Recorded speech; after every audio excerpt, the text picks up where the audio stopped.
जय श्री कृष्ण। राधे राधे। आप सभी को फिर से नए एक सुंदर सी कहानी लेकर हाजिर है। वृंदावन की एक गोपी रोज दूध दही बेचने मथुरा जाती थी। एक दिन ब्रज में एक संत आए। गोपी भी कथा सुनने गई। संत कथा कह रहे थे, भगवान के नाम की बड़ी महिमा है। नाम से बड़े बड़े संकट भी टल जाते हैं। नाम तो भवसागर से तारने वाला है। यदि भवसागर को पार करना है तो भगवान का नाम कभी मत छोड़ना। हमेशा भगवान का सुमरन करते रहना। कथा समाप्त हुई। गोपी अगले दिन फिर दूध दही बेचने चली। बीच में यमुना जी थी। गोपी को संत की बात याद आई। संत ने कहा था, भगवान का नाम तो भवसागर से पार लगाने वाला है। जिस भगवान का नाम भवसागर से पार लगा सकता है, तो क्या उन्हीं भगवान का नाम मुझे इस साधारण सी नदी से पार नहीं लगा सकता है? ऐसा गोपी सोचने लगी।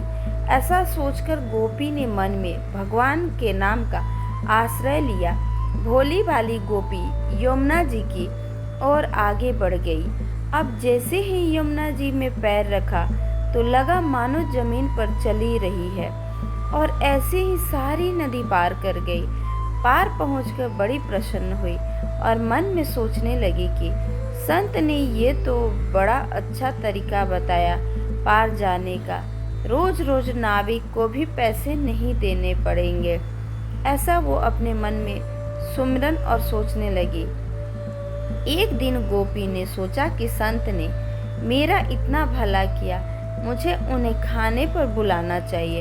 अगले दिन गोपी जब दही बेचने गई तब संत से घर में भोजन करने को कहा और संत तैयार हो गए। अब बीच में फिर यमुना नदी आई। फिर गोपी ऐसा सोच में पड़ गई। संत नाविक को बुलाने लगा तो गोपी बोली, बाबा नाविक को क्यों बुला रहे हैं? हम ऐसे ही यमुना जी में चलेंगे। संत बोले, गोपी कैसी बात करती हो? यमुना जी को ऐसे ही कैसे पार करेगी, और हम दोनों कैसे पार करेंगे? गोपी बोली, बाबा आपने तो रास्ता बताया था।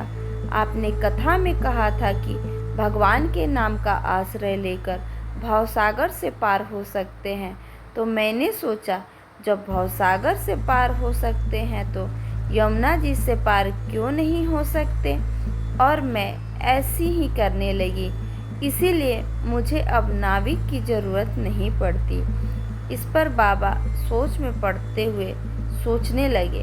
संत को विश्वास नहीं हुआ। बोले, गोपी तू पहले चल, मैं तुम्हारे पीछे पीछे आता हूँ। गोपी ने भगवान के नाम का आश्रय लिया और जिस प्रकार रोज जाती थी वैसे ही यमुना जी को पार कर गई। संत को विश्वास नहीं हुआ। बोले, अब जैसे ही संत यमुना में जी में पैर रखा तो झपाक से पानी में गिर गए। संत को बड़ा आश्चर्य हुआ। अब गोपी जब देखा तो संत को पानी में गिर गए। तब गोपी वापस आई और संत का हाथ पकड़कर जब चली तो संत भी गोपी की भांति ही ऐसे चले जैसे जमीन पर चल रहे हैं। संत तो गोपी के चरणों में गिर पड़े और बोले कि गोपी तू धन्य है। ऐसा तुम्हारे विचार कितने निर्मल हैं। वास्तव में तो सही अर्थों में नाम का आश्रय तो तुमने लिया है, और मैं जिस नाम का महिमा बताया था वो सही पर स्वयं का आश्रय नहीं लिया। जय श्री कृष्ण।